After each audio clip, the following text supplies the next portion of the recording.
प्रदेश की जेलों में सुधार को लेकर एक बार फिर जेल महकमे के मुखिया राजीव दासोत ने कवायद शुरू की है।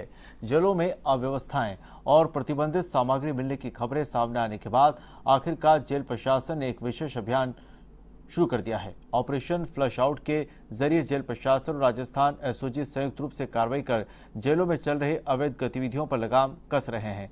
साथ ही अभियान में जेलों में पहुंच रही प्रतिबंधित सामग्री के खिलाफ कड़ी कार्रवाई की जा रही है। वहीं जेलों को आरामगाह मानने वाले हार्डकोर बदमाशों या जेल से गैंग चलाने वाले बदमाशों को दूसरी जेलों में शिफ्ट करने की कार्रवाई की जा रही है। अब तक जेल प्रशासन ने 300 mobile phone, 12 charger, 14 SIM card समेत अन्य प्रतिबंधित सामग्री जब्त की है और प्रतिबंधित सामग्री जेल में पहुंचाने वाले एक कार्मिक को बर्खास्त कर अन्य कर्मचारियों के खिलाफ भी कड़ी कार्रवाई की जा रही है।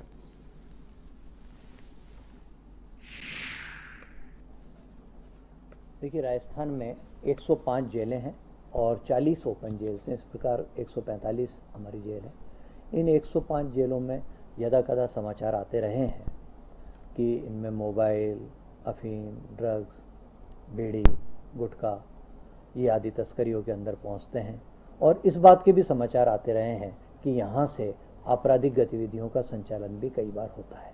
और इन्हीं चीज़ों को गंभीरता से लेते हुए हमने 21 नवंबर से राजस्थान की सभी जेलों में, सब जेल, सेंट्रल जेल सभी इंक्लूडेड हैं, उनमें ऑपरेशन फ्लश आउट के नाम से एक विशेष अभियान शुरू किया है।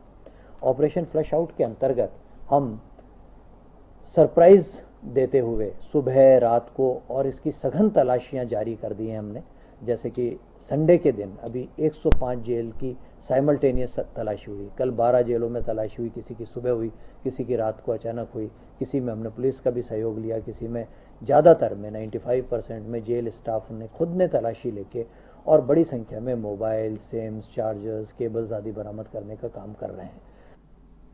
भ्रष्टाचार के आरोप में घिरे आरपीएस सत्यपाल मिड्ढा को निलंबित कर दिया गया है।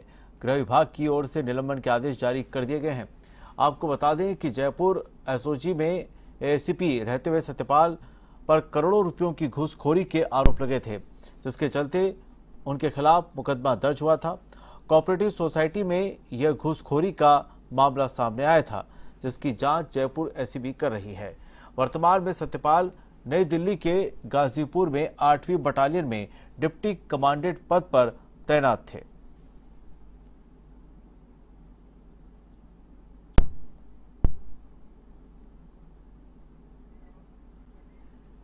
जयपुर में निजी अस्पताल के डॉक्टर्स ने रोलर बेल्ट मशीन में फंसने से कटकर अलग हुए हाथ को वापस जोड़ने का ऑपरेशन किया है। यह सर्जरी जयपुर के दुर्लभ जी हॉस्पिटल में हुई है। अस्पताल के डॉक्टर अमित मित्तल ने बताया कि हाथ कटने के साथ ही ऊपर की स्किन भी खराब हो गई थी, जिसे ठीक नहीं किया जा सकता था। इसके अलावा मरीज के सभी नर्व टिश्यू, मांसपेशियां और खून की नसों को भी काफी नुकसान पहुंचा था। करीब 9 घंटे तक चली सर्जरी में मांसपेशियों को फिर से जोड़ा गया। उनके अनुसार इस तकनीक को प्राइमरी ग्रोइन फ्लैप कहा जाता है। सर्जरी में अस्पताल के डॉक्टरों की टीम ने सहयोग दिया। तो आज मैं आपको एक केस शेयर करना चाहता हूं, जो एक पेशेंट हमारे पास आया था 6 तारीख को, 6 नवंबर को, जिसका रिस्ट रोलर मशीन से कट के अलग हो गया था और उसकी इंजरी हमको उसने अटेंडेंट ने इन्फॉर्म कर दी थी कि क्योंकि बगरू जयपुर से 14-15 किलोमीटर दूर है, तो वहाँ से उसको जयपुर आना था। तो उसको जब ये इंजरी हुई, जब उसका कट के अलग हाथ हो गया, तो उन्होंने इन्फॉर्म किया डॉक्टर अमित मित्तल को जयपुर में। तो डॉक्टर अमित मित्तल ने अपनी टीम को प्रिपेयर करके रखा, क्योंकि ये इमरजेंसी सर्जरी है। उस टाइम उसकी कोई इन्वेस्टिगेशन नहीं थी, लेकिन हमने उनको बता दिया था कि आपको हाथ को कैसे प्रिपेयर करना है और उसको एक आइस बॉक्स में रखना है और उसको क्लीन करके, और पेशेंट के जहाँ से ब्लड आ रहा है उसको ड्रेसिंग करनी है। उन्होंने कर लिया था और वो सही टाइम पर विदिन 1 आवर वो हॉस्पिटल में हमारे पास आ गए थे। तो आज उसको हमने ऑपरेशन कर दिया और 14 दिन हो गए, उसकी छुट्टी भी कर दी है और उसका मूवमेंट भी ठीक है।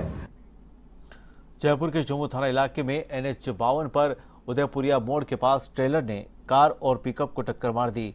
दुर्घटना में कार में सवार करीब आधा दर्जन लोग घायल हो गए। वहीं घटना के बाद मौके पर लोगों की भीड़ जमा हो गई। सभी घायलों को चोमू के सरकारी हॉस्पिटल में भर्ती कराया। वहीं घटना के बाद पुलिस भी मौके पर पहुंची पुलिस ने क्रेन की सहायता से तीनों क्षतिग्रस्त वाहनों को हाईवे से हटवाकर यातायात को सुचारू करवाया। जानकारी के मुताबिक कार सवार सभी लोग रिंगस में एक शादी समारोह में शामिल होने जा रहे थे, तभी यह हादसा हो गया।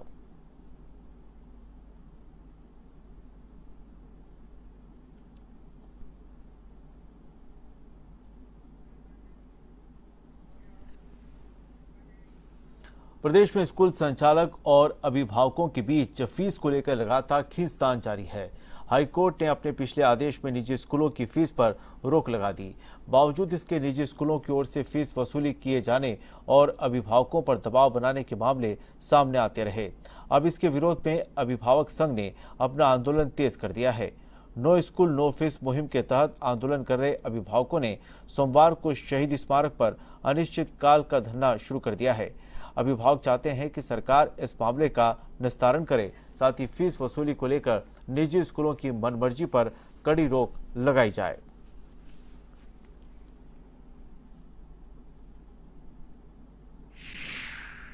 सरकार से तो पहले नहीं आ रही है। सरकार तो अपने अपने जितने भी हमने इनको ज्ञापन दिए हैं उनका किसी का कोई आज तक जवाब नहीं आया है।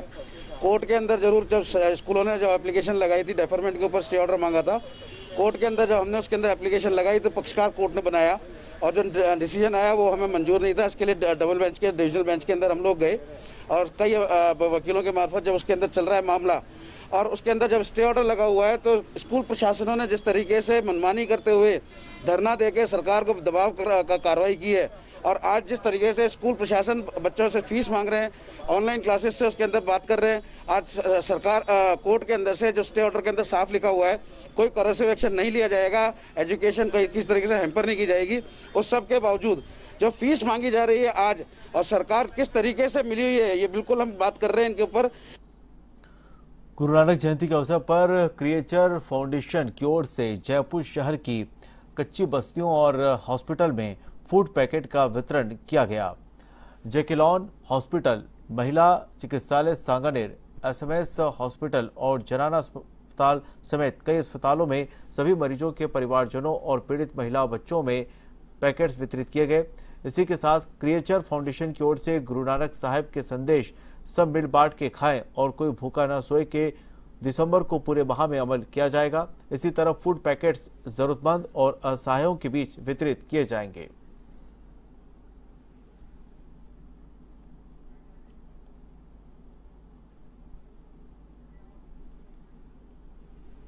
गुलाबी सर्दी में घर आंगन को सजाने के लिए गुलदाउदी का साल भर इंतजार करने वाले इस बार कुछ निराश हो सकते हैं, क्योंकि कोरोना महामारी की वजह से बीते 34 सालों में पहली बार राजस्थान यूनिवर्सिटी की प्रतिष्ठित गुलदाउदी प्रदर्शनी इस बार नहीं लगाई जा सकेगी।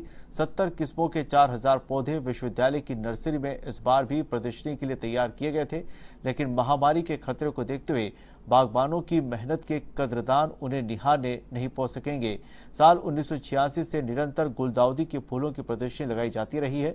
इसमें सैकड़ों शहरवासी इन पौधों की खरीदारी करते रहे हैं। प्रदर्शनी और बिक्री में यहां बड़ी तादाद में शहर की जनता पहुंचती रही है।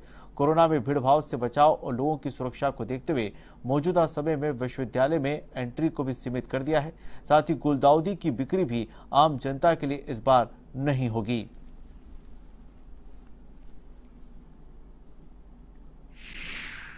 इस बार कोविड-19 के कारण जो जिस तरह का इन्फेक्शन फैल रहा है और जिस तरह की राज्य और केंद्र सरकार की गाइडलाइंस आई हुई हैं, इसके साथ ही राज्य सरकार द्वारा धारा 144 भी लगाई हुई है। इस कारण से प्रदर्शनी लगाना संभव नहीं है। इस संबंध में मैंने यूनिवर्सिटी प्रशासन से भी बात की थी। हमारी समिति बनी हुई है, तो कमेटी से भी चर्चा हुई और उसके अलावा काफ़ी जो सीनियर प्रोफेसर्स हैं यूनिवर्सिटी के उन सब से भी चर्चा हुई। उसके बाद माननीय कुलपति महोदय से भी चर्चा हुई संबंध में। तो 2-3 दिन के विचार विमर्श के बाद में और ये कोविड-19 जो महामारी है इसके प्रकोप को देखते हुए निर्णय लिया गया है कि इस बार जो प्रदर्शनी है गुलदाउदी की, जो राजस्थान विश्वविद्यालय की शान है लेकिन जान से बढ़कर कुछ भी नहीं है, इसको मद्देनजर रखते हुए प्रदर्शनी को इस बार स्थगित किया।